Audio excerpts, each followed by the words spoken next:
Welcome back to Leeds Lately. This is a series that's not been on the channel in about a year, but we've got a brand new series and we've got a banger of a guest to start off, Mr. Joe Blackburn. This is Dream Teams. Make sure you hit that big red button down below if you haven't already. This is Dream Teams, back again for Series 2. If you remember this series, we go through Leeds United YouTubers' favourite, not best. I have to clarify this every time because people are going, why are you picking Rudolph Austin as the best Leeds midfielder of all time? No, it's favourite associated with memories and such. It makes it more specific to the person. Anyway, welcome, Joe. Good to have you on the channel. Are you looking forward to having some Dream Team action? I am doing. I've got a list of players that I not only think are my favourite players, but I think would actually work as a team. A lot of people, like, you'll see Team of the Weeks come out after a Premier League match week, and you're like, okay, you've got one centre-back, you've got two fullbacks also playing at centre-back, and everyone else is a striker. Yeah, what are we doing here? There was one from Alan Shearer that I saw the other day, which was two centre-backs, and that was it. Just two centre-backs. There wasn't any fullbacks playing at centre-back. There was just two centre-backs, then a midfield, and about five attackers. And it was like, okay, this is not meant to work as a team, is it? We've pushed it too far now. Yeah, you might as well just have a list of these are players that I think did well. Speaking of which, that annoys me. You know, when you see a lineup and it'll be Leeds playing someone, and on the lineup it'll say the numbers of the players, but it'll say in numerical order, not in the order of a position they're on the pitch. So it'll just say 1 and then number 2, or you might not have a number 2. You say the next number is a number 5 and they're playing in central midfield, but then you've got a 6 who's actually playing at centre back, and then none of them are in the right order. I want it to go goalkeeper, right back, centre backs, left back. Just putting a 5 in central midfield is in itself absolutely disgusting. Yeah, no, 5's a centre back number. The first one that came to my head. Will always be a centre back number. Right. Without further ado, then let's get into your dream team. What formation would you like to do? Now, we do formation so that we know where to put the players on the pitch. And like you said, you've got a bit of an idea of what's going on with this team. So what formation have you gone for? I was split between two different options for one of the positions, and that would have decided which formation I went with. Right. What I've decided to land on, can I have a substitution as well? Just like a bench of one, just so I can give them an honourable mention. Fantastic. There's no hard I've decided to go with a 4-1-4-1. Ah, okay. Classic Marcelo Bielsa style. I wonder if you can guess the manager I'm picking. Who knows? Uwe Rosler. Of course. No, I'm going to go with Alan Shearer's 2-3-5, I think. Ah, okay. Yeah, that makes sense. Yeah, 2-3-5, best formation going. Concede all the goals, score all the goals. I mean, Bielsa might approve. That's just Bielsa ball, isn't it, really? Yeah. Okay, so the 4-1-4-1. Obviously, all these formations will start with a goalkeeper. Who are you going to go for in the goalkeeper position? We will start with the goalkeeper, and we will start with the one that absolutely nobody will be surprised that I have picked. I'm going to go Illan Meslier, because Illan Meslier is, when I was coming back to caring about football, because throughout high school I had friends that didn't care about football, so there was nothing gluing me there. Throughout uni, I sort of was drawn back in, despite the fact that I was on the wrong side of the Pennines. So it was Christensen season that was my time back. I think it was whatever match we lost in the FA Cup was actually my first match back watching Leeds, and I was like, it's like I've never been away. Wonderful. I love the fact that you can just say whatever match we lost in the FA Cup, and Leeds fans will go, yeah, I don't remember which either. It's probably Histon, maybe Newport. Might have been Newport, I don't know. Sam Husay's got sent off for spitting on someone. And having been a goalkeeper as a kid, I have always been sort of naturally drawn to liking goalkeepers. Yeah. But that season, our goalkeeper was partially Bailey Peacock Farrell, and obviously it's quite hard to be like, yeah, I really like this guy.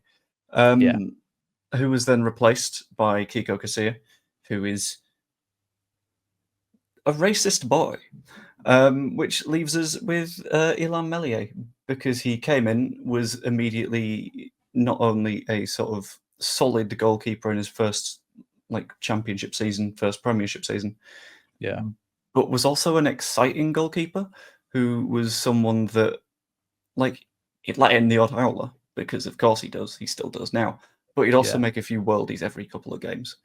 And he's a bit different as well, having such a young goalkeeper in the first team, wasn't it? Because yeah, that's become more of a trend over recent years, I've seen, with people like James Trafford playing in the Burnley first team in the Premier League, and some of the other, like Kepa Arrizabalaga, and some young keepers who are like 21, 22 starting games in the Premier League, which you didn't really see, and especially not in the Championship, because that was more of an attitude of, oh no, they've got to be at least 47 to be a good goalkeeper. But obviously, slight exaggeration. And you can retire at 60 when Scott Carson finally goes. Yeah. Like... But Meslier was one where you were like, okay, he's come in here and he's being played by the madman, and he's actually doing well, and especially in those first few games, and you were like, well, this guy's actually got something. Yeah, and it's, whilst he's dropped in the couple of seasons since, I think to me this season's ultimately shown that he's not a bad goalkeeper still. He just has like confidence issues a lot of the time, and blips. Yeah. Because once you're low on confidence as a goalkeeper, what you want to do is you want to make up for it. And his way of making up for it is, I'm going to actively go and do a thing. Yeah. Doing that can lead to more mistakes, and that is, I think, where the spirals come in. But you've seen since the whole match, he's basically done a pretty good job of turning things around again. Yeah. Where he's looked at his situation and he's gone, no, okay, I will start commanding my area a bit better. I will start making some absolute wonder saves. Like, was it Coventry, maybe? Yeah, I think so. They had a couple of good headers, didn't they, that he saved well. Yeah. Like, there was the one that he was like heading backwards, claws it off his line and just pushes it up. Yeah, that was Coventry, I think. Yeah. That was such a good reflex save, and I think that's the kind of stuff that he's best at. When he's able to overthink, that's where the problems come in. But when it comes to instinctive stuff and one-on-ones, he's so good that I think he's Dan James if he was stretched out and put in goal. Yeah, that's a really good way of putting that. Yeah. Just really overthink his shots and sky him into the stands. But when he had like no time to think, it'd be like bang top corner, and he'd be like, what? But like sometimes players just really overthink the situations. But that's the thing, right? Because Dan James had time to sort of develop mentally, and I've just realised that just says developmentally. Anyway, it's 2 words, but it's one. Well, you know. Where was I? Yeah, James has had time to do that mental development. He's a couple of years older than Meslier. And it's why when people are saying that we need to get rid of him in the summer, it's like, well, I don't know. We've invested a lot in developing him as a goalkeeper, and he will get there. It's just deciding whether he gets there here or somewhere else. And that's why he's my favourite. And as well, I think we're overly critical, because it's the goalkeeper position, which if you make a mistake in goal, it results in a goal. If you make a mistake up front, they might have a counter-attack and you've got 7 more chances to stop that with however many players come near it. If you make a mistake in goal, it's done, which obviously you know what you sign up for with being a goalkeeper. The other thing is, I think every single team we face, nearly every single team you face, we score a goal against them where the goalkeeper's made a bad mistake. And I'm constantly reiterating this in my live streams and going, their goalkeeper's just made a terrible mistake. I bet all their fans are saying the same thing. It's the standard in the Championship for that to happen. So look, I don't think he's the best goalkeeper in the world by any stretch, and obviously neither do you. But he's a good goalkeeper, and I think, he's still young and he's been written off by a lot of people, but I think he's still got a lot to offer. Yeah, I think it's early to write off someone who's being a goalkeeper. His career is meant to last another 15 years. Like, you'll give him a bit of time. And I think he's my favourite because of the timing of me returning to football and him emerging. Just because it was a good combination, I think. Yeah. And he was also a good bit of recruitment as well, a kind of unknown find from the French league.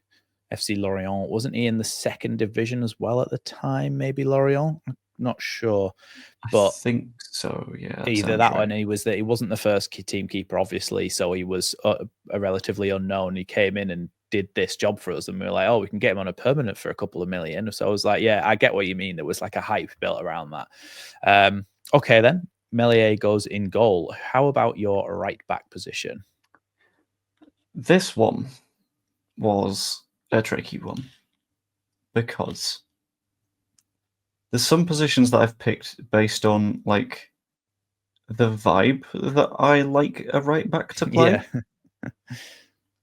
And for me, if like anyone that's watched any of my Football Manager streams and stuff will know that like if I've got a fullback, I want them overlapping. I want them just gone. Like if they have to do any defending, then that's the midfield's fault. They need to basically be wingers. And this narrowed me down to 2. Okay. Rasmus Christensen. Obviously. And Wazim Boy. No. And I'm between Bogle and Ayling. And in the end, I landed with Jayden Bogle. Jayden Bogle? He's left a big impression on you then in only a short amount of time. I think it's more because I love Bill. And I will for an extended period of time. But there's just something about the way that Bogle does things. Like the way that you can tell that when he's just bombed on down the right, sometimes he'll just go, no, you know what? I'm going to dribble past about 4 players and just have a go. And it'll just work out. And he does feel like a step up in quality, doesn't he, from what we've had there? And I spoke to a Sheffield United fan the other day because I did a preview, and he was really not liked by Sheffield United fans, and they really thought he wasn't good. He was not that old when he was playing in the Premier League for them. They were playing in a team where they were getting battered every single week. Now he's playing in a team with a decent manager, with decent players around him who are playing constant attacking football. He's very good in this Championship side. Remains to be seen whether he'll survive in the Premier League if we do go up. But I would be happy to have him as a backup if we did spend some more money on someone. But it does feel like a step up in quality even from Ayling. Even when Ayling was in his prime, he always felt a little bit awkward, perhaps, maybe in the way that he played. And you could see that he was another one of Bielsa's players who was playing above perhaps the level that they would normally been capable of under another manager. But yeah, I do understand the hype around Bogle, because when he sat Enzo Lefebvre on his backside the other day, I was just like, do you know what? That's our right back on the right wing, sitting players literally on their backside and going around them. So I get the excitement around it, because he's an exciting fullback, which isn't that common. Yeah. Just having a very, very quick look at some of Sheffield United's numbers from last season as well. There's an argument that, like, of course, that entire defence on an individual level is likely to blame for like conceding 104 goals. But when a team concedes 104 goals, that's not about the individuals. No. That's about the system that has just melted. And that's happened a couple of times as well whilst they've been in the Premier League. Once they've been down and up again, it's happened a couple of times where they've conceded just bucketfuls of goals. And Jayden Bogle was a part of that defence the other time. But it's just, yeah, I don't know. I don't know if you can really blame a fullback too much for that many goals going in. There seems to be a wider issue there. Yeah, especially when they're goalkeeping just as a concept, because I don't know who their individual goalkeepers were. I could probably find out, actually. But conceded 12 more goals than they should have across the length of the season. So there'll be a lot of times where like Bogle's been beaten by like Luis Diaz or something like that. And then, oh no, they've scored. Bogle made a mistake. But like the keeper very likely equally had a massive, massive howler. Yeah. So it's, like how much of that is actually his fault and how much of that is Wes Foderingham? Because I didn't know that he was a person, but I've just had a quick Google and apparently I've heard that name. I didn't know what position he played, and I don't think I even knew if he played football or not. But it's the most League Two name for a footballer I've ever heard. So why he was a Premier League weatherman.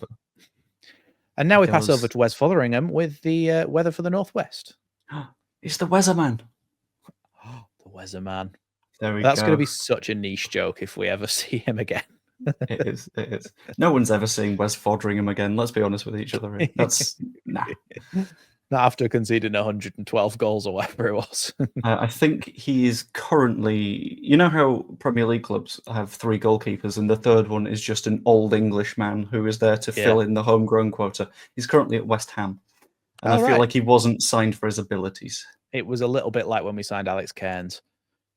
A little bit, yeah. He's not seen the first team minute. Like that. Okay, well, Jayden Bogle goes in at right back. Anything more to say on him, or shall we move on to the next position? I think that'll do it for now, to be honest with you. Okay, so let's go for your right centre back. For my right centre back, I have gone with Ethan Ampadu because I think he's come in and he's been very, very Leeds. He's been very good at like ruffling some feathers when he's like coming to blows with one of their forwards. He's been very good at sort of getting our side in the right place as well. Like the other night when they were having the big huddle at full time and just sort of deciding to have a bit of a chat, the fact that he was the one not only giving whatever speech was going on, but that actively ushered the cameraman away and was like, no, give us a minute, then you can get your shot, but we're kind of doing captain something. Material. Yeah. Which obviously he's been giving captaincy for it. Yeah, and it's that kind of stuff that shows really, really strong leadership. That is something that you sort of need at the heart of a defence, which is why I've put him here rather than anywhere else on the pitch. Yeah. And because of the other options, and I ran out of places to put footballers. Are you sure I can't have 17 players? Yes, I am sure. Okay, fine. I totally get about Ampadu. Look, he's someone who came in as well, who'd also played for Sheffield United and been bullied by the fans saying he was terrible, but he was only, 22 at the time. He was very young. He was very inexperienced. He's gone out to Italy. He's come back. And do you know what? We saw him in the midfield last season and we thought he was so indispensable. But with Gruev and Rothwell and Tanaka and the players that we've got in that midfield, it's like you can't see him getting back in, but also he's playing so well at centre-back. I think his first game back after his injury, he came in at centre-back, didn't he? And he was a little bit shaky, a little bit rusty. And I think since then, he's just come back to that streak. You know, the streak of last season where him and Rodon just didn't concede any goals for a ridiculous amount of time. We've done it again this season for like 6 games. There's recent memory, the bad mistake against Wilson Isidore for Sunderland, that wasn't good defending, but he's allowed a mistake every now and again, isn't he? And we still won that game. But like you said, captain material, he's somebody who's come in and just almost just instantly knows what it is to be Leeds, which is quite cliche, but he does and he gets it. And I'm a big fan of Ethan Ampadu. I'm a big fan of like holding midfielders in general as a role on the pitch. I really like somebody who's capable of putting in a massive crunching challenge, getting up and then playing a ball 60-yard through ball over the top. And Ampadu's got that in spades and he can do it from centre back as well. So yeah, I'm a big fan of Ampadu as well. Yeah. And I think that I've forgotten where I was going with that, but I was going to go somewhere. And that's, all right. Well, as long as you were going somewhere, I was going somewhere, and that's the question about roads: is they all lead to somewhere, and that somewhere is Rome. He's not played for Roma, so that's not where I was taking it. I don't know. It's gone. I'm not going to get it back. Shall we move on to your other centre back then? Go on then. Left-hand side. And this is another one that I feel has been because, and this is a fun little fact. Everyone's going to learn something right now. People that have ADHD are more prone to the feeling of injustice. When you feel like someone has been hard done by, there is significantly more of you in your head saying, hang on, that's not right. Yeah. Why has that happened? And I discovered this the moment they diagnosed me, and I was like, oh, that makes everything make so much more sense now. But that is why my second choice for a centre-back is Pascal Struijk, because the moment I immediately clicked as Pascal Struijk is one of my favourites was weirdly in that Liverpool match where he makes challenge from behind Harvey Elliott, wins the ball, and is sent off as a result. Oh, yeah. That really annoyed me as well. It was one of those where, right, okay, so referee, let's run through your line of thinking here, mate.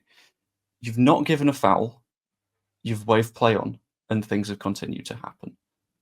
Mo Salah has pointed at his teammate that is down and injured, and you've stopped play. Fine, that's okay, that's all good.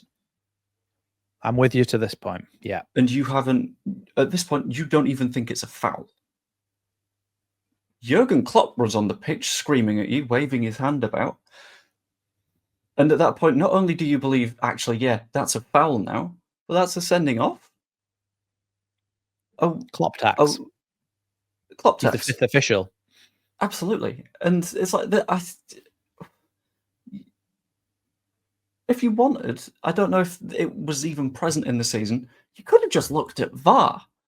Yeah. But no, you saw someone with an injury and were like, well, I guess if an injury resulted from this, I've got to send you off. And it's like, that's not how the rule works. Come on. That was in the second season back, wasn't it? I'm pretty sure I was at that game. And I remember thinking that's a really good tackle because it was a fantastic tackle. Got the ball perfectly. But because he was injured, he then got a red card, which is ridiculous. And do you know what the worst thing is? Well, it's not the worst thing because it's a good thing, actually. Harvey Elliott commented saying, like, he put on his own post of him in a hospital bed, as footballers do, where they lie there like this with a thumbs up. And he said, Pascal Struijk was like, I'm so sorry. Obviously, I didn't mean to do this or whatever. And Harvey Elliott commented back saying, I know it wasn't even a foul. It wasn't even a yellow card. It wasn't even a foul at all. So the player himself is saying that, who literally got his leg broken. I don't understand what the ref was thinking. But yeah, I totally agree with you on that one. That I was so annoyed by that. And that's where that sort of something clicked that day. That was like someone was mean to you and they didn't need to be. I've got your back now. And the fact that he sort of developed into, I think, one of the best centre-backs in the league. But it's really hard to say if he is or not because we have the other two best centre-backs in the league. Yeah. Aside from, like maybe there's an argument for Esteve, or is it Norrington Davis at Sheffield United or something like that? Yeah, the two Burnley ones who've conceded about half a goal between them, those ones will be up there as well. Yeah, they're firm candidates for it. But at the same time, it's like we are on the wings right now, where it's like we've got 3 or 4 of the top 6 in this position in the entire league. So it's quite hard to say that Pascal Struijk is the best centre-back in the league right now, but I think he's the one that I have the most affinity with in this current Leeds squad. Yeah. And it was a quite tight-fought race with Liam Cooper, but I think the reason that I've got less of that bond with Cooper is when it was the Bielsa times. Yeah. There were a load of louder personalities and you sort of attach yourself to those, whereas Cooper sort of quietly got on with things behind the scenes and he just did what he had to do. Yeah. So whereas everyone was sort of like, oh, Alioski's nuts. Klitsch doesn't care. Everyone sort of forgot about Cooper, and I guess that connection didn't form in quite the same way, which is a shame. Yeah. I get what you mean, like in terms of the characters of the squad. Cooper was the one who's just like, seems like, oh, it's just a bloke, isn't he? It just seems like he's just a bloke from Yorkshire. Whereas so he didn't really like stand out from the crowd or anything. But yeah, I understand what you mean with Pascal. I'm a big fan of Pascal Struijk. It's what I was going to say before when you're talking about the centre-backs that we've got this season. It's hard to drop any of them, but I want them all to play. I want Struijk to be in the lineup, but how can he be if the other two are there? Unless we could play 3 at the back, but then you've got to lose someone from another position. And so I totally get where you're coming from with Pascal Struijk, and especially after he scored those 2 goals against Sunderland. It's like in recent memory, everyone loves Pascal at the moment because he's just pulled an absolute worldie out the bag and scored two headers. So yeah, totally understand you going with Struijk there. He's fantastic. Right, shall we move on to your left back position then? Who are you going to go for at left back? You're talking about your flying fullbacks, and that's like how you like to have them. So who are you going to go for here?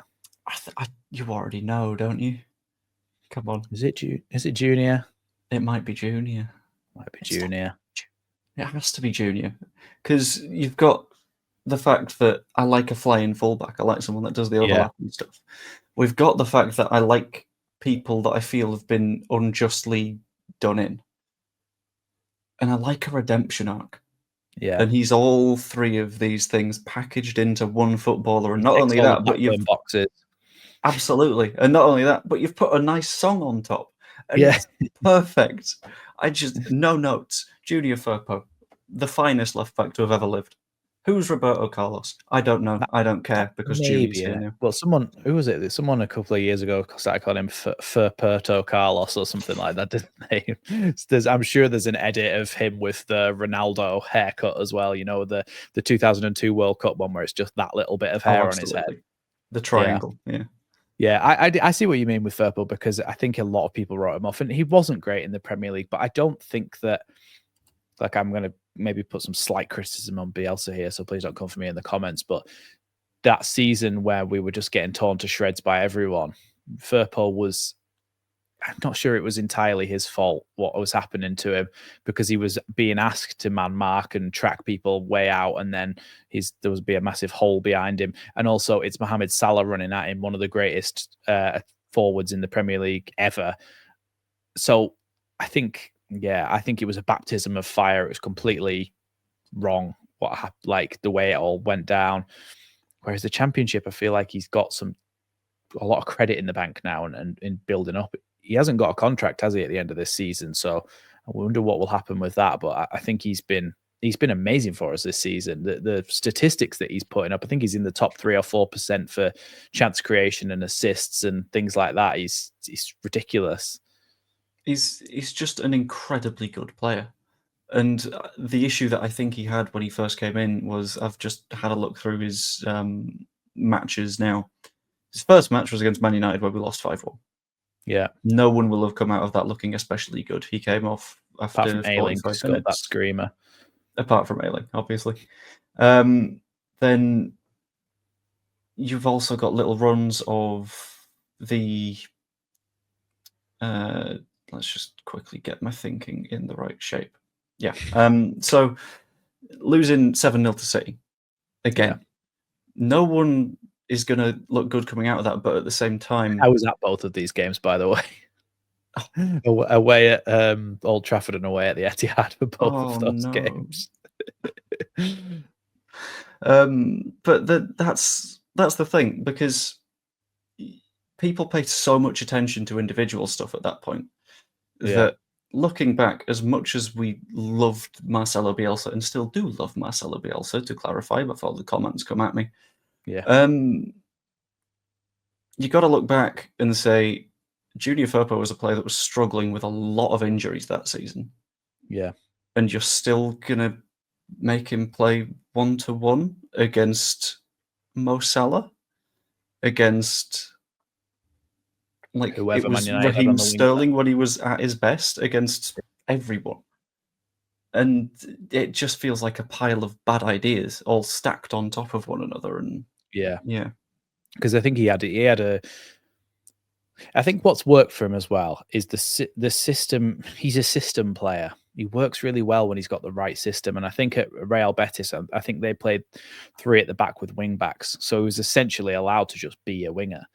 Obviously, Barcelona signed him, seeing that he'd been really, really good for Betis, and thought, okay, well, let's put him into a back 4. Didn't work. I sometimes wonder what football clubs, like recruitment departments, are doing with their time, because how can you not see that this guy is not suited to be a full-on, out-and-out defensive left-back? So then Leeds sign him, and the same thing happens, and we're expecting him to be a flying fullback, but not in the sense that he's got as much cover, because in a 4-1-4-1, you've got one central defensive midfielder, so they can't cover both. Whereas this season, because we've got 2 central defensive midfielders, they can both cover the fullbacks on either side and actually drop into the positions, or one can drop between the 2 centre backs and they can split to a 3 and cover those spaces, so they're not getting caught out as much, which allows Bogle and Firpo to just be wingers basically, and have cover from their defensive midfielders on the kind of retreat, which means that this system works for him, and it really works for him, and he's absolutely shining in it. He's one of our best players in it. And so I think he's very, very much a system player. And now he's got this system, and he's got only till the end of the season on his contract. It's like, okay, well, I'm tempted to give him another year, especially if it's going to be Farke when we go up to the Premier League. So see what he can do, because I really like him in this system, because it works for him like it did at Real Betis. It works for him now, this system. And I would like to note as well, because I said it's a formation that works that I've put down. I did consider this. I did consider that having two deeper lying midfielders has really helped us have wing backs to bomb on. Yeah. But I'll get into that when I get into my other positions as to why it's actually like functional, because I did consider this as a potential problem. Well, that segues us on perfectly then to the one after the four. Who is your holding midfielder? It's not the person that solves the fullback problem. They come soon. But it's Calvin, because it has to be Calvin. Yeah, it has to be Calvin. If you've only got one, it's got to be Calvin. It's got to be Calvin. It has to. In terms of the two formations I was choosing between, it was between a 4-2-3-1 and a 4-1-4-1. But at no point was there any question about Calvin being dropped. He was literally the first on the team sheet, I think, because it was like, cool, you have to be here, and then I'll just decide what I do with the rest of everything else around it. Because it's so perfect to me that a guy came through Leeds' academy, was struggling to sort of make his impact at Leeds throughout the time that Leeds as a club was struggling. Then Bielsa shows up. Not only did the club look better, but he turns into a world beater, almost literally. He was the player of the tournament for England at the Euros. He scores Leeds United's winner against Birmingham in the centenary match. Yeah. He's the embodiment of Leeds United, and that's like why Mr. Leeds.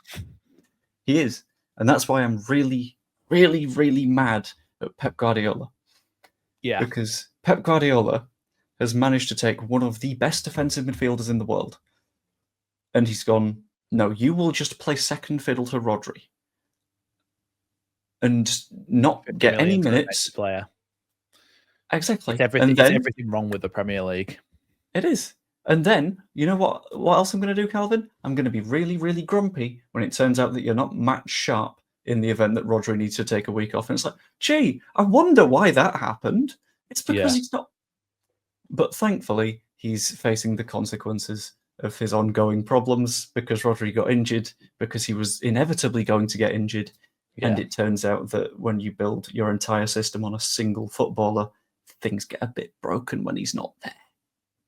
He pulled the wrong thing out at Jenga. He did. I mean, I think it's what you mentioned with sort of having a system that suits.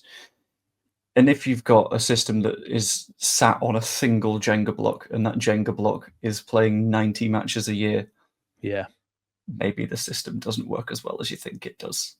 Yeah, exactly. I know what you mean. It annoys me as well because, like I said, it's everything wrong with football, modern football, and especially Man City. And what they've done is that whilst cheating in the process, they have bought our best player for £50 million, or give or take Raphinha, or 40 million pounds plus JB or whatever, and put him on the bench and let him rot there. And then he's gone out to Ipswich. And I just feel like Calvin's not just going to be happy at these other clubs that he's been to. He went to West Ham as well, didn't he, for a time? He's just been bouncing around. And I just think he would have been happy. Do you know what? I always think this.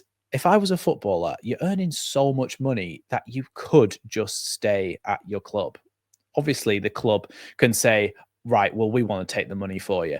But if you said, I really want to stay, can you sell, like Raphinha wants to go to Barcelona, that's a lot of money. Keep me, I'll keep your midfield held down. Like, I feel like it still is an option whilst we were still in the Premier League, of course, because he's definitely a Premier League quality player. I don't know. It is, but yeah, it's really disappointing. The annoying thing is, from a footballer's perspective, is the reason that we love playing football is because we like winning things. Yeah. We love the feeling of success.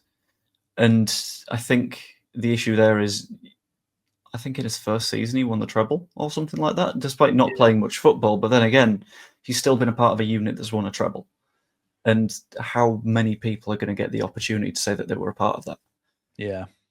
So I understand it from his perspective. It's more on the manager's side of, you bought someone for £40 million and then forgot they existed. Like Mateus Nunes went there for 55, 60 million or something like that from Wolves. Yeah. And is now left back forgotten sometimes and things, and it's like, what? He's literally a central midfielder. So that highlights a whole problem. But in terms of Calvin Phillips and his time at Leeds, he's what I said about what I love about holding midfielder. Smash someone in a tackle, play a 70-yard diag across the pitch for a winger to run in behind, and it's just like, oh yeah, that's lovely. That is just lovely to watch. That's what you need. Yeah, he just did that constantly. He was so good at it. And there was this weird kind of feeling of like, why am I proud of this bloke who I don't even know that he's gone on to play for England? And it's like, it's maybe that kind of like Leeds have been off the map for so many years, but it's like, oh, that's a Leeds player, winning player of the tournament, running through, setting up goals for Sterling in the Euros. It's like, I think that was a peak of his career. And then it's kind of gone downhill from there, which is really sad to see. But in his time at Leeds, we loved him. Of course we did. Everyone loved him. Phillips, the Yorkshire Perlo, used to ring out around Ellen Road constantly. I don't hear that anymore, you know. You still hear like the Gaetano Berardi songs and stuff like that, but you don't really hear... Every now and again you hear the Ronaldo Vieira chant and things like that, but I just don't really hear the Phillips, the Yorkshire Perlo one anymore, which is a bit odd. I think there's a reason for it, I feel, in that, like, you'll get the Klitsch one, and I think the reason that you get the Klitsch one is because he was basically forced out by Marsh. Yeah. You get the Berardi one because Berardi retired here. And I think the reason that you don't get the Phillips one so much is that he made that move and he seemed like more than willing to have made that move. Yeah. And I understand it, again, from his perspective, but I think there's something in someone that never shows a sign of wanting to leave. Yeah. And whilst, like, on the inside, it might have been like, I really, really want to stay. Yeah. It's tough. Well, that's a sad note to end that one on, but we'll move on, hopefully to a happier note. Let's go for your right midfielder. And then we'll go across the two centre mids and then the left. We'll go number 10, number 1. Are we going with? Number 10A. Number 10A. I've got two 10s in this system. Okay, I see what you mean. Yes, I was so confused as to what the hell you were about, but I get what you mean now. So who's number 10A / number 10-1? Number 10A / number 10-1 is Jorginho Rotera. Because whilst he was only here for about 18 months, he brought so much joy. Arc. It's not even just the redemption arc. It's just he was such a stupid-looking footballer. Yeah. Like, any time that you'd see him try and take someone on, you're like, right, okay, so one of his limbs is over there. His head's gone that way. How's he gotten through 3 of them? Yeah. And it would happen like twice a match, and you never knew what he was going to do, but you knew that it would end with you either going, I like what he's tried there, or how's he done this? Yeah. And another one of the reasons that he, like, definitely made this list is not only sort of the really big fan of the way that he is like a person and a footballer and just the vibe of him, but the fact that he knew he was going to be leaving Leeds and going to Brighton. Yeah. And he still said, no, it's fine. I'll be on the bench because I'm meant to be on the bench.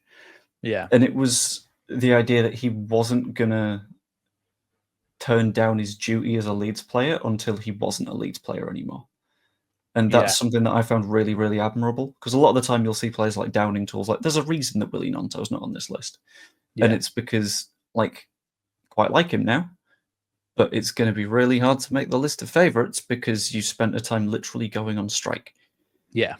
And, yeah, I think someone that I saw at Wembley, that the moment that final whistle went, broke down in tears and was clearly very, like, upset and mad at himself because he couldn't get it across the line, and you could tell throughout that entire match he was giving everything he could. Yeah. And he sort of, I think, in a different way to Ampadu, embodies what it means to be a Leeds player. Because Ampadu embodies it in the, like, hard tackling, standing up for yourself, all that kind of stuff. Routaire's more having such a passion for the club that there is absolutely nothing that would stop him, kind of thing. You kind of don't actually see many footballers who look like they're having fun. In football, if you boil it down to its essence, it's for entertainment, it's for fun, and it's for sport. The people who play grassroots football, amateur football, kids growing up, junior football, adult football, just paying your subs and going to play football, you do it because it's fun and you want to play football because you enjoy it. Sometimes you see players, and even somebody like Dan James, who I love Dan James, but he'll score a goal and he won't even smile. And I'm like, you let it go for just a second. Well, you've just scored a goal. You've got a few seconds, maybe a minute before you have to kick off again. Just have a big smile on your face. Like Jorginho looked like every single goal was his first goal and he was so happy with it, and he would score a goal. Even like he'd had a good performance in the final whistle goes and he's coming off the pitch and he's going like this because he's trying to hide his smile about some of the little things, nutmegs that he's done and things like that. It's like, oh, that guy's just a big kid enjoying football. And it's nice to see, because you sometimes think like these guys, it's so serious all the time. It's so serious. As a Leeds fan, you sat there watching with constant anxiety. Are we getting promoted? Are we not getting promoted?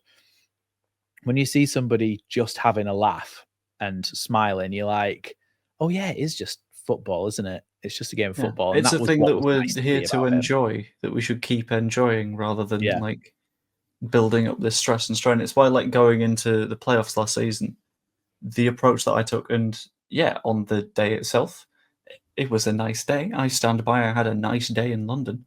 Yeah. But on like the build up to it, I was basically just saying to myself, if we don't go up, it's not the end of the world, because we'll get to see the majority of this team sticking together next season. And you know what? We'll win a lot more games of football. It'll be a hell of a lot more fun. And on the note of the playoff final and getting a bit of redemption, one, very funny that Southampton are definitely coming down. Two, they might be on for a record low amount of points. I think they've got 2 more that they can get before they match it. Yeah, I think they're on 9 points. No, I think they're on 9 points. So I think they can. I think it's was it 12 that Derby got? I think Derby had 11, so they've got like 2 of leeway until they like break through. They've only won 2 games all season, so. But the big question is, did you see what Ritter did in front of the Southampton fans yesterday? Did a Leeds salute, didn't he? He did, and that's how you know that he still cares. Yeah. Because that loss in the playoff final clearly burrowed in there. And he was like, no, okay. It's I'm almost going to make this about that. It's almost that injustice thing as well, isn't it? Like Southampton just had 1 chance, and I feel like we'd been better than them all season. And we had 90 points. We finished. That's why I think the playoffs, a lot of the time, our playoff system in this country is completely unfair, because you can finish on 90 points and lose to somebody who finished on 76 points, who finished 6th in the playoffs. In Italy, in Germany, places like that, top 2 automatic promotion, the third plays the third bottom of the league above, and whoever wins gets to stay in the top division. I feel like that's maybe a more fair way of doing it.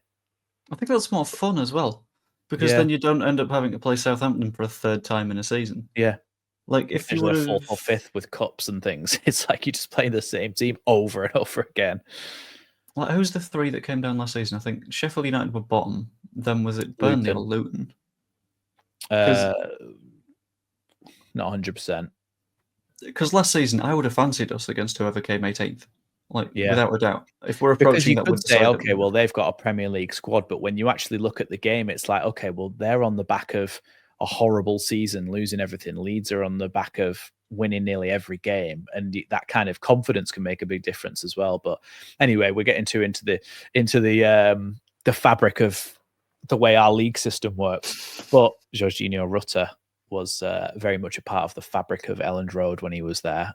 So nicely tied in, poetic. Thank you very much. Let's move into one of your, let's say, number 8s, your box-to-box midfielders, if that is how you're going to play them. Oh no, they're both playing as 10s. They're both 10s. Okay. Well, there is no. This is vibes ball. This is we will just score more than you. This is 10-2/10B. Yeah, this is 10-2.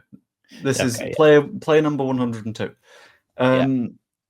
Is someone that was the guy that I was 50-50 on whether I picked them or someone else, and this was the hinging factor on what's the formation, because I was between Tanaka or the 10. And I'm going to do my little special mention for Tanaka, just because I like a bargain. It's always nice to see someone that is like coming out of nowhere play really, really, really well and it makes you think that your recruitment department are doing their jobs properly. It does, and it's weird, isn't it? It makes you think, oh, they've actually just picked somebody out from fairly obscurity and they've come in and done an amazing job, and the statistics are like off the charts. Like when you look at him on FB Ref, it's all light green, which means like the highest percentile. It does make you go, oh, our recruitment department, they know what they're doing. But yeah, sorry, go on with Tanaka. Weirdly, we're in a position where we're not wasting money and people are mad at that, and it's like, no, we're still, it's okay, we're fine, they know what they're doing, leave them do it. But he was cheap. Came from the Zweite Bundesliga, which means basically that he was a decent quality, and our scouting department saw that, and he came in and just ran the league. And he's stupidly good. Yeah. And I've got a little bit of a sort of personal connection with him as well, in that in the summer transfer window, I was doing a live stream of like, we might have a bit of Tanaka news, and that was the one where we, as in me and the stream, went on Flight Radar, went on the 3D version of a flight tracker and just like watched the plane as it flew over from Dusseldorf. And there's a little bit of a personal connection there, because that was the stream where I got past 5,000 subscribers. And it was like, that's a really cool connection to have with a player. And I wanted to get him in my 11, but I couldn't squeeze him in. Yeah, but honourable mentions are perfectly acceptable as well. I'm glad. He will be my 70th minute substitution, I think. Yeah. So who's the player you've gone for? I wanted to prove a point with this pick. I wanted to, and you already know who I've picked.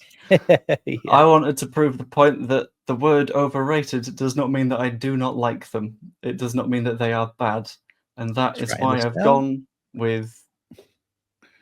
And that's why I've gone with Pablo Hernandez. Yes. Because on your previous hot take video, I said that we may slightly overrate the level of Pablo Hernandez because we're looking back with the rose-tinted glasses, and it's the rose-tinted glasses that have made me pick him, because rose-tinted choices are just as valid.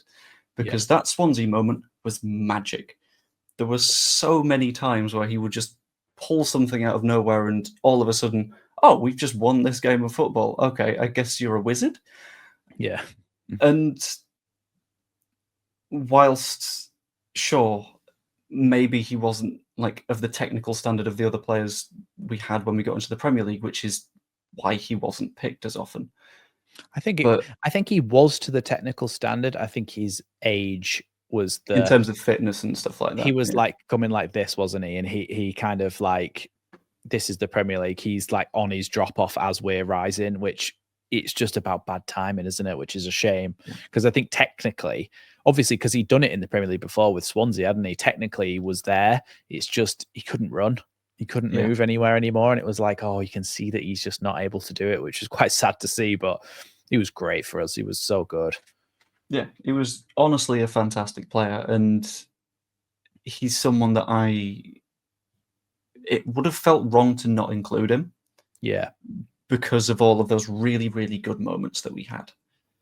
And I feel like in terms of the system that I've like tried to pop together on this, imagine him alongside Georgie. Just that would it would be so good. I mean, remember the balls that Jorginho Rutter would pluck out the air when Ampadu sent them over the top, and he would just pluck one out the air and just be able. We don't seem to have anyone who could do that this season. Sorry, can't speak. But Pablo providing him with passes, him provided Pablo with passes. Yeah, it would have been. I think the interplay would have been amazing. It would have been ridiculous, and that's why I had to sort of go with this approach, because whilst I know that I'm sure that on like a tactical level it's less sound, I'm I'm going to make up a reason for it being sound, because screw it, you've got to do this. It's just more fun. I think it does work, to be fair, as well, tactically, because I think they're so fluid that you could find any one of them, assuming that you, like you said, you've got more number 10s as well.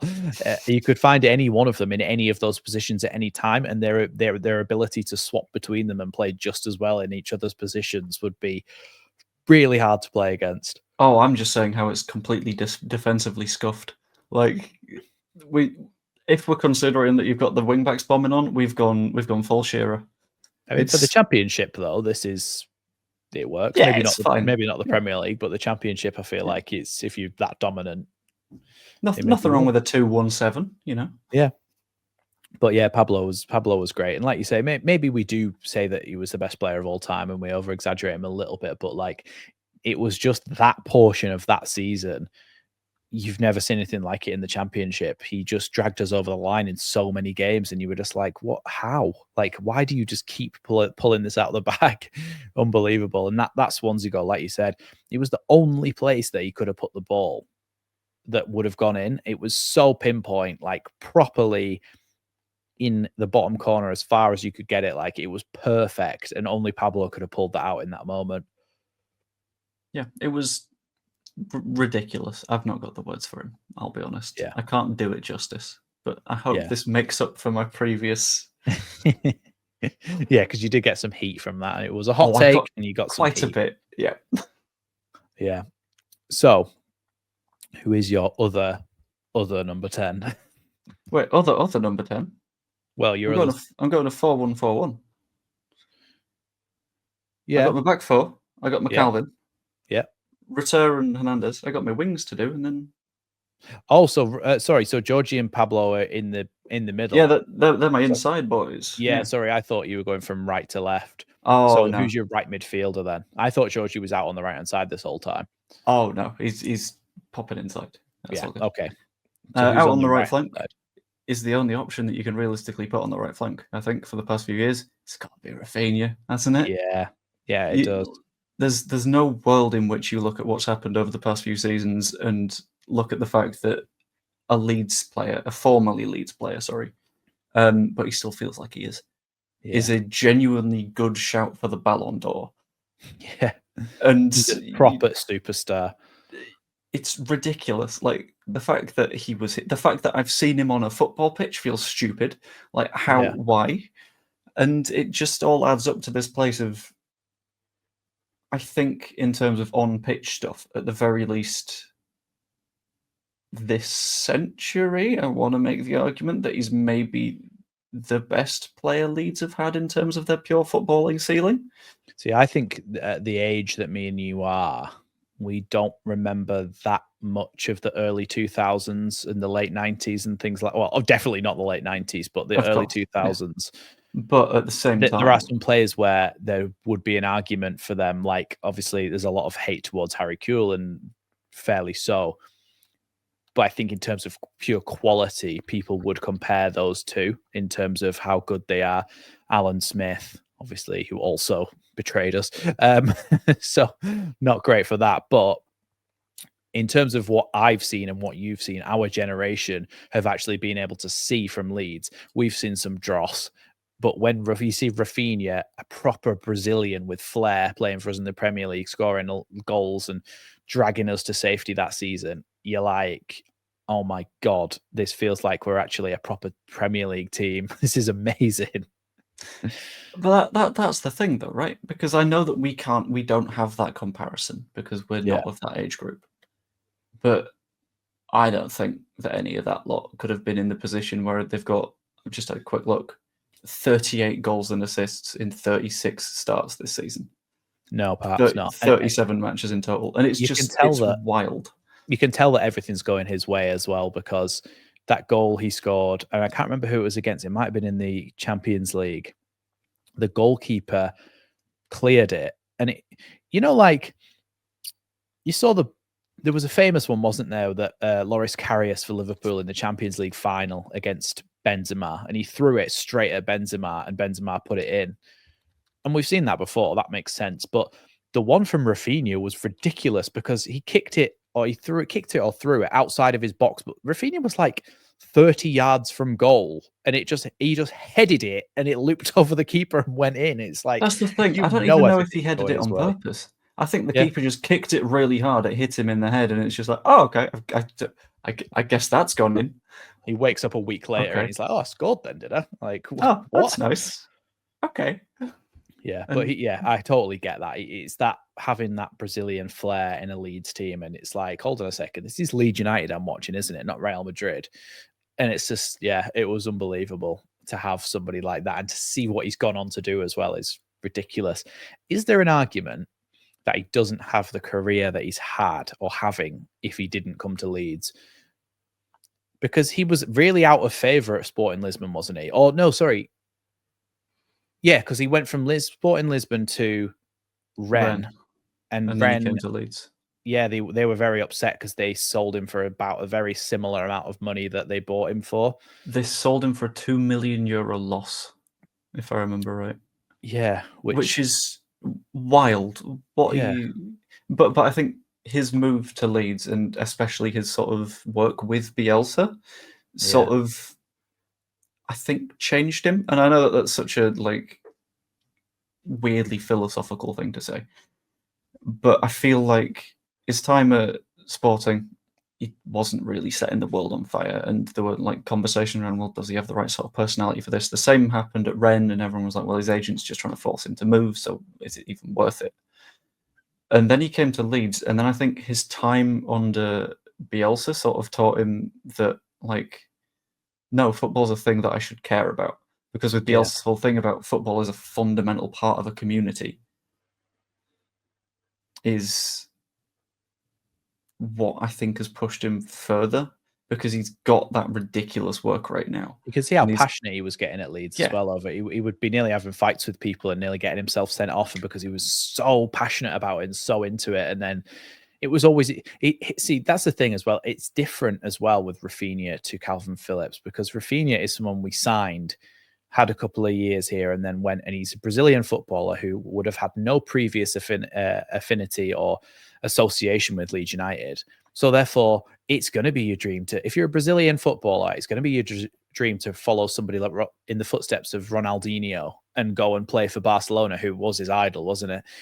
So it's like, well, yeah, I get that. That makes sense. But with what we were talking about with Calvin Phillips, he's grown up, come through the academy, everything, gone to Man City just to sit on a bench and say, oh, I've got a few more medals on my mantelpiece now. It sours it more, doesn't it, than what we saw with Raphinha. But I don't think we're going to see the likes of a quality of player of him anytime soon, unless our recruitment is really, really good when we go back up to the Premier League. When, not if. When. And I think the thing is as well, it's fine to have that dream, and it's fine to want to follow that dream. I completely understand it. But the thing that separates Raphinha, in my opinion, is the way that he made getting that dream harder for himself. The way that he could have easily said, Barcelona are in financial difficulties. I know they want to sign me in the summer. I can reduce my price by 2/3 if Leeds go down. Did he do that? Absolutely not. Tried to drag us to safety. He scored in the match that kept us up, celebrated with the fans, crawled across the pitch on his knees. I think we saw a similar. We saw the opposite end of the spectrum to Jorginho. Jorginho crying in the final showed how much he cares about it. Raphinha, when he went and got in the stands away at Brentford and was swinging his shirt around, and then, like you said, crawling across the pitch, that was like the opposite. If you get what I mean, it's the same thing, but opposite things have happened. Yeah, it's the same personality in two different situations. Yeah, and that's I think. That's probably why I've picked them, to be honest with you, because it's good to see that they give a shit. Yeah, and their footballing ability, and they're players. Yeah. Those two players specifically are the ones that have made you go, "Wow, they're skillful." And Pablo as well. To be fair, it's like, whoa, these guys they have so much quality. Imagine having them all in the team, all in their prime at the same time. If only there was a way we could do so. Oh yes. That'd be wonderful. And that moves us nicely on to the left wing. So who have you gone for on the left-hand side? So you know how I've gone technical, skilled players thus far? I've just gone a fast boy on this side. I've just gone Dan James because the amount of crap we've put Dan James through over the years, he would have been well within his rights when we went down to go, I might just not. This club is a nightmare. You're all right. Because he tried to come definitely here. a Premier League quality player who could have stayed in the Premier League and has stayed with Leeds in the Championship for 2 years now. Yeah. He's also not a player that really comes, until you've just said it, he's not really a player that comes onto my radar for someone who I'm worried about just selling if we didn't go up, for example, last season. I don't think I ever thought about Dan James, even though he was like well up there with goals and assists and he's a proven Premier League player. Sorry, my dog has wrapped himself up in a snuddy on the floor and is confused because he's woken up in the dark. Yes. Well, do you know what? We keep it real at Leeds lately, and dogs getting wrapped up in snuddies. I mean, we keep it all in. Going to pop that office door shut just so he doesn't scream on the mic. Whilst Joe's gone, Dan James this season as well. Well, he's back already. I'm just saying, Dan James this season as well, and maybe last season as well. I feel like he's improved so much in terms of his technical ability. You know, you're talking about him just being a fast boy, spelt BOI, but he is so much better now than he was. He's improved massively because he's now able to cut in on his left foot and shoot and cross and go both ways, where when you have a player who's strongly one-footed, and especially as a winger, if he's going down the right-hand side, which he usually plays on, the defender is going to open up his body and force him to go down the wing every single time because he knows that that's where he wants to go, and that's he could just basically block his cross or show him inside and he will not be able to do anything on his left foot. If you've got both feet you can use, at least it puts 50% doubt in the defender's mind, and that's what he's been able to add to his game, I feel, and the composure and the finishing, it's been so much better than it was. Yeah, he's gone from a player that you knew had a lot of work rate about him to this season especially the guy that whenever he's playing, you know, we're going to get a decent performance out of you at worst, and at best you're absolutely going to rip them apart.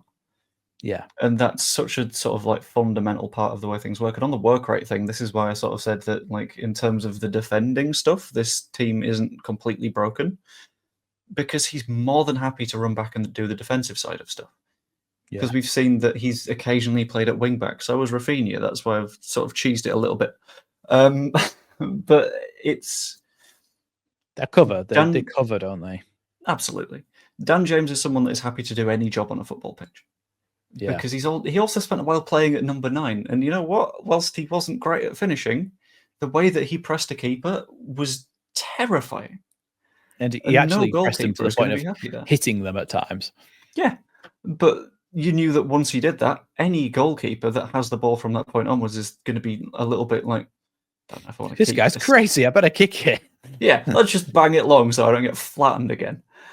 And it's, for someone that was coming here, was cancelled at the last minute, went to our biggest rivals, then came here, played in the wrong position, was then chucked out to Fulham, came back to get relegated, and has been here since. That's a hell of a journey to go on, and a lot of people would have gone, I'm done. Yeah. But the fact that he's still here and he's still giving everything is what I think makes him worth chucking out. Yeah. Yeah, I love Dan James, I've got to say. And his goals and assists, it's getting more and more. He's getting a better, well-rounded player. And I think when we go back up to the Premier League, definitely an argument for him to still be in the team. I mean, his speed alone is something that gives you an advantage against the defence. And yeah, I'm very happy with what Dan James has become as a player. And even back to when he was messed around when he was first supposed to sign for us, it's been a long journey for Dan James, his involvement with Leeds. And eventually it's come full circle to the point where he's a real fan favourite and he's playing so well and having a really good season. And I'm happy for him because, like you said, it's just been one thing after another. Yes, he's a footballer. Yes, he gets paid a lot of money. It's all relative to people who have real problems. But he has been put through the ringer relative to being a footballer. Yeah. And so it's nice to see that he's getting his flowers now. That's all I'll say. And there is just one more quick fun story on Dan James. A potential future guest that you might be having on soon is the cause of one of my funniest Leeds United stories, because I found this hilarious at the time. They bought and I'm not going to spoil future guests unless you want me to, it's up to you. They bought a Dan James shirt with the number 20 on it, because that was his shirt number last season, and 2 days later this season's shirt numbers came out and it was James 7, and that's just incredibly funny to me. Yes, it is annoying for people when I guess they just don't even think about that, do they? When they change their shirt numbers, they just haven't even thought about it, and then and you're like, oh yeah, I've caused a problem here. Yeah. Yes. So last position, and some would argue the most important position on the pitch. Who's going to score the goals? Not Patrick Bamford, but he's here anyway. Again, I'm talking work rate players. I'm talking the period in which I have been a dedicated. You actually are going for Bamford? I am, yeah. I'm talking the period in which I have been like a Leeds fan. Yeah. And the season after I got back into supporting the club, Patrick Bamford came in, was a bit injured. Obviously, that's what he does. Yeah. But was such a fundamental part of the way that Bielsa side pressed, and the way that we played off the ball, and created a lot of chances just by movement alone. And that his continued movement is through. All that I've admired is he's got a proper striker's movement, and you don't see that much with a lot of, especially championship players. It's a lot of the elite strikers who are really good at their movement. Patrick Bamford is an elite striker in terms of his movement. Patrick Bamford is not an elite striker in terms of his finishing ability, which not is even a little bit, no. Yeah, which is why he has only ever got to the level that he's got to. Having said that, I was half joking when I said, well, I was fully joking when I said, wait, you're actually going for Patrick Bamford. Oh, because I do like Patrick Bamford. I also like him as a person. He seems like a nice bloke. I like listening to him on the podcast he does with Joe Wilkinson. Like, I like Patrick Bamford. It's just he's not a big game player and has let us down quite a few times. And a lot of the time when we're talking about, let's say we're talking about Meslier at the start, you're talking about, okay, well, what are the other things that have happened in that move before Meslier's made the mistake in goal? Who else has accidentally missed a tackle or been out of position and stuff? Sometimes with Patrick Bamford, it has solely been down to him when he's messed it up. The one against Leicester, I think it was in the relegation season, wasn't it? The one against Leicester, where it just dropped to him at the front post, and it was just an open goal, and he just skied it wide. And you go, like, that's only really on you. But he has also provided us with a lot of good memories and a lot of good goals. That goal against Peterborough was just unbelievable. Like, what are you doing? How have you just pulled that out? But like I said, good movement, really good work rate, like you said. A lot of pressing from him. Like you were saying about Dan James pressing the goalkeeper, Bamford's someone as well who would really press the goalkeeper. I did like him in his prime. That's obviously past now, but I did like what he was capable of. That's what I've done. I've picked out players that are at their prime rather than at their most recent or all that sort of stuff. Yeah. So in that case, I'm going to take that Premier League season where he was just banging them in, because of course you would. I will admit there was a moment where I was sort of like, do I just go to a 4-2-4 and put Tanaka in next to Calvin and call it a day? But you need a 9 in there, and I think if you're looking at the period in which I've been more actively supporting Leeds, your other options for a 9 are Roof, that we had for a season. You've got Nketiah, who was here for 6 months. Augustin. Why not Augustin? That's literally what I was going to say. Yeah. Rodrigo, then Piru. Yeah. Then maybe Mateo. But none of those have been quite long-term in the same way, and they've not been... Piru's been scoring a decent amount of goals for 2 seasons. I think he's a really good player. And it was in my hot takes video that I said, like, if you don't rate him, then you need to do more research, basically, was my hot take. But he doesn't, I'm not in love with him, which is a weird thing to say, but you know how you love footballers, like your Raphinhas, your Jorginhos, you're like, oh, I love that guy. Like, he's so good. Piroe doesn't spark that level of excitement in me. So I can understand why it's not somebody that you've gone for in this example. But I think, again, it sort of comes back to like the way that I play seven-a-side stuff when I'm playing outfield has been so sort of Bamford affected.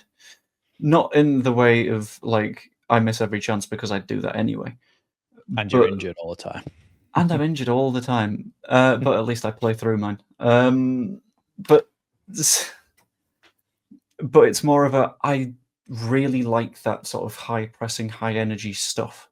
So on the hot take Piroe point, at no point have I said that I don't like Joel Piroe. I don't rate Joel Piroe. I don't think he's good, because he is. He very clearly is good at the things that he does. I just don't like the things that he does, because he doesn't make that 6-yard run. Yeah, he doesn't make that 6-yard box run. He doesn't squeeze the keeper, and that's why when people were saying, why don't we sign Buendia?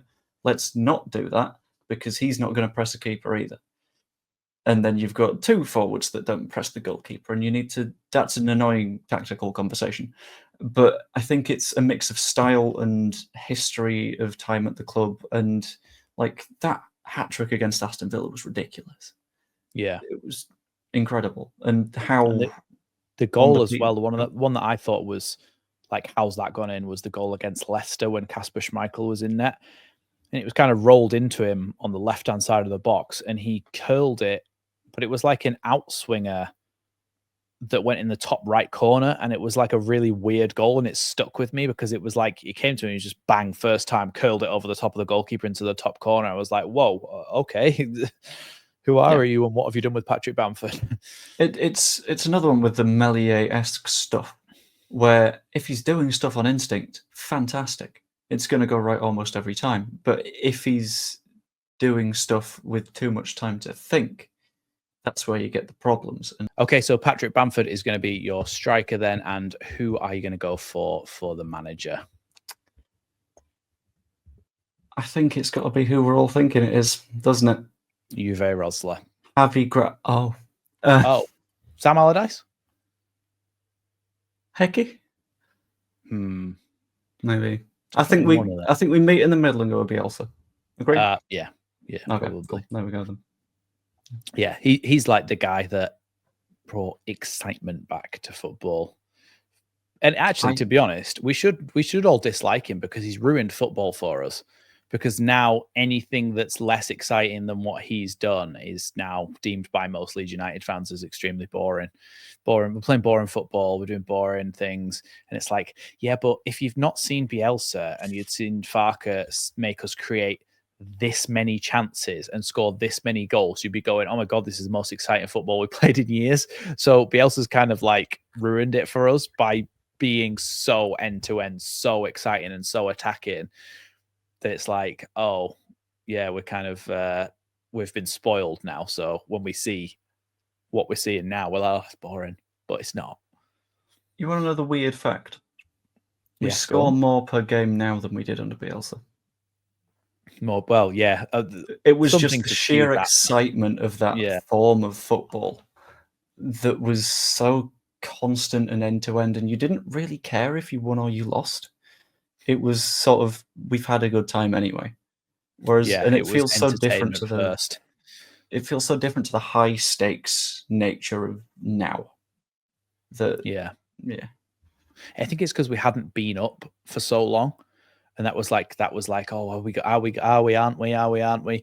But with this time, it's like, oh, we really need to get back up. Financially, we're screwed if not. Like, everything's just like, it's become serious now. I feel like Bielsa was like the teenage years of like, it doesn't really matter. We don't really need to make an income. We can still living at home with our parents. And Daniel Farke is like, oh, we've got a house now. We've got a mortgage to pay. If we don't get back to the Premier League, it's all going to get taken away from us and we're going to be stuck forever. And it's kind of like, that's the kind of difference, I think. Yeah, it's scary now because it was fun then. I think even if we got promoted in a business-like manner last time, I think right now would be like, this is going great, and a lot of us are like, this is going great. But the fact that it was so wild last time out, I think, has made a lot of people go, "Oh, we're not doing that right now," and that's the only way that we know how to get promoted. Are we okay? Are we? Yeah.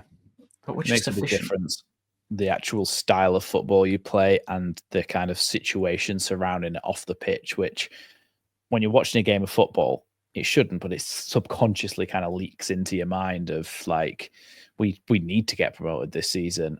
And then when we do, can we invest properly? Which is another worry. But that's for another day. That's for another day. How are this team going to play then? Is it going to be Bielsa style? Is it going to be crazy end-to-end football? You've kind of explained throughout anyway, but as a kind of like overall small explanation. It's going to be the most stupid press you've ever seen. I won't say man-to-man because that would screw Firpo up a little bit. But still, very, very high energy stuff. With the ball, let's say a 2-1-7, because you've got your fullbacks that are just gone. Not having the ball isn't going to happen because we're just going to win it back with the press. Nice. And then if you don't, you then counter press, and then so on and so forth until eventually you'll have the ball back, whether that be a kickoff or not. Until you win 17-15, and then you're just like, cool, well played, lads. Well, didn't Bielsa say that you should be able to, mathematically, you should be able to score a goal every 18 seconds or something like that? I'm sure he did. Yeah, I think it was, we'd beaten someone really soundly, and some journalist was like, was that the perfect game? And he was like, mathematically, you can score at 68, so... Apparently not. So that's no, we can never play a perfect game unless we score 68 goals. There is no perfect game of football unless you've absolutely pummeled them. That's even, I don't even think there's a word for how much relative to normal football scores winning 68-0 would be. Like, even when I've played amateur football, I've lost like 13-0 before, and 68-0 is still just way off that. Imagine a professional game that ended that. I think at one point there was a professional game somewhere in Africa where there was a team that were protesting against the fact they thought the league was rigged.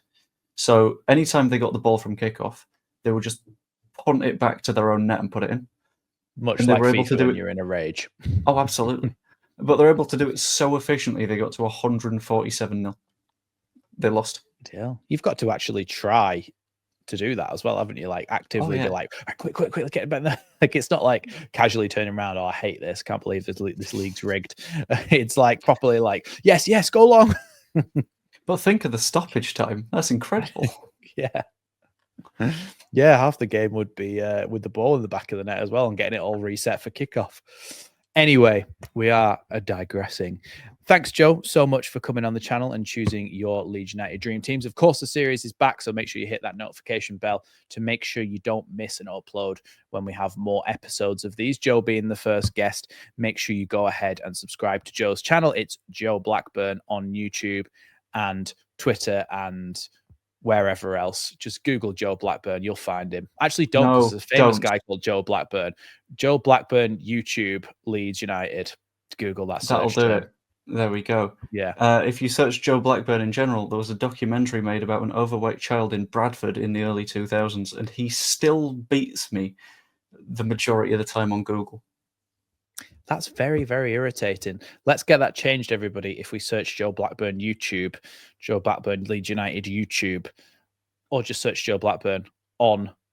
Actually, he'll be tagged in the title of the video. His name will be tagged there, just as we did last series. So click it, click subscribe, help get him to his next goal. And yes, thank you very much, Joe, for coming on the channel again. Last time was a bit of a traumatic experience for you with your hot take and then the comments. But this time, hopefully, it shall be a bit nicer. Thanks, everybody, for watching, and I shall see you in the next one.